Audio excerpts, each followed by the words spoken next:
ஸ்ரீ சரபசூலினி அம்மனுக்கு ஜெய மங்களம். திருக்கரத்தில் சூலம் வைத்து காட்சி தந்தருளும் அன்னைக்கு ஜெய மங்களம். திருமேனியில் மஞ்சள் நிற பட்டாடை அணிந்தருளும் அம்மனுக்கு சுப மங்களம். தெற்று பற்களுடன் திருக்காட்சி தந்தருளும் தேவிக்கு ஜெய மங்களம். பிளாஞ்சேரி என்னும் ஊரில் ஆலயம் கொண்டருளும் அன்னைக்கு சுப மங்களம். கும்பகோணம் பகுதியில் உறையும் தேவிக்கு ஜெய மங்களம்.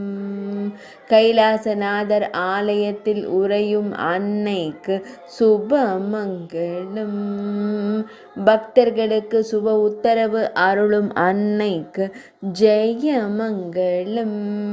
எலுமிச்சம் பழத்தின் மூலம் உத்தரவு கொடுக்கும் அன்னைக்கு ஜெய மங்களம். பக்தர்களை எப்போதும் காத்தருளும் தேவிக்கு சுப மங்களம். அன்போடு பக்தர்களை வழி நடத்தும் அம்மனுக்கு ஜெய மங்களம். சிம்மத்தின் மீது அமர்ந்தருளும் அன்னைக்கு ஜெய மங்களம்.